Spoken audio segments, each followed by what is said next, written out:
Alright, link below to a report by Freedom House, Freedom in the World 2021, Democracy Under Siege by Sarah Rapucci and Amy Slipowitz.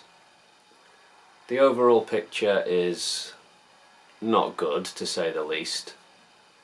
They're talking about a 15-year decline for democracy worldwide, some regions being worse than others. Freedom House has a 3-tiered ranking system when evaluating where a country is in terms of political and civil freedoms. A country is free, it's partly free, or it's not free. Think green, amber, red. Alright, let me read you a paragraph and then I'll go over a few items. Alright. The enemies of freedom have pushed the false narrative that democracy is in decline because it is incapable of addressing people's needs. In fact, democracy is in decline because its most prominent exemplars are not doing enough to protect it. Global leadership and solidarity from democratic states are urgently needed. Governments that understand the value of democracy, including the new administration in Washington, have a responsibility to band together to deliver on its benefits, counter its adversaries, and support its defenders. They must also put their own houses in order to shore up their credibility and fortify their institutions against politicians and other actors who are willing to trample democratic principles in the pursuit of power. If free societies fail to take these basic steps, the world will become ever more hostile to the values they hold dear, and no country will be safe from the destructive effects of dictatorship. Over the last few years we've witnessed countries such as Venezuela, Algeria and Belarus crack down hard on protesters and pro-democracy forces, NGOs. 3 different countries on 3 different continents, but they have plenty in common in terms of the ways that the regimes operate and react when the prospect of democracy and accountability come knocking. What isn't in this report, as it only happened very recently, is the protests and crackdown in Kazakhstan. I think it started as anger over fuel price rises. As often happens with protests, one area of focus can mushroom or bloom into wider discontent with the government in question.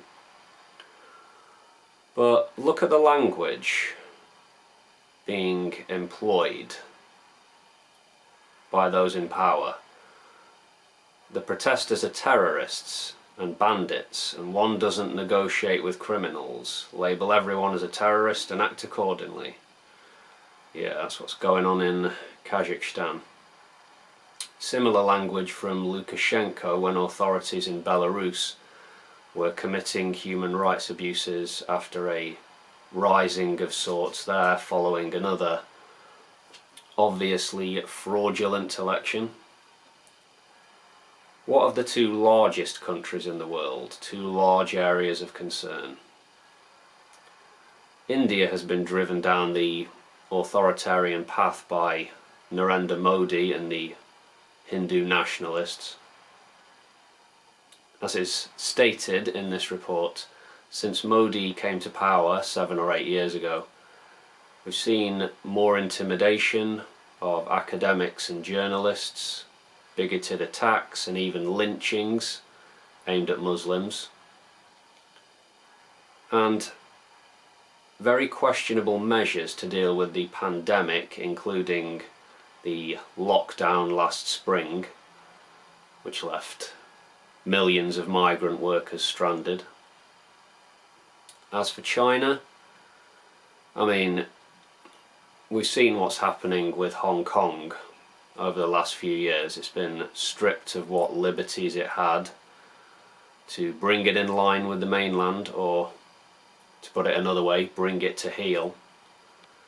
What else? The Uyghur re-education centres.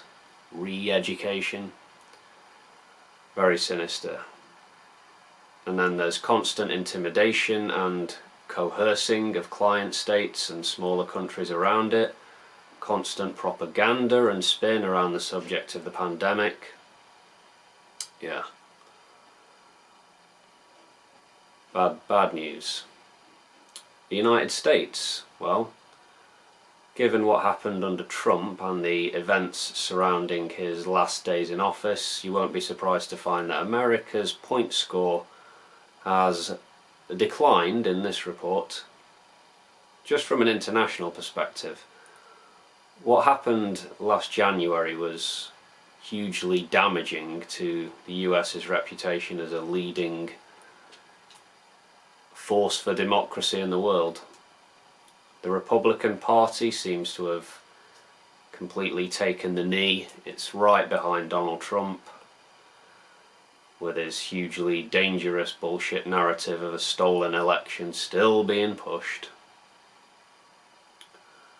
Just looking around more generally, Yemen, the civil war there, the conflict that happened not so long ago between Azerbaijan and Armenia, Russian troops massing on the Ukrainian border, violence and instability in Ethiopia. The world, the political picture as it stands in early 2022, even if you removed the pandemic from the equation, it's a sorry picture, right? Yeah. Lot to be concerned about.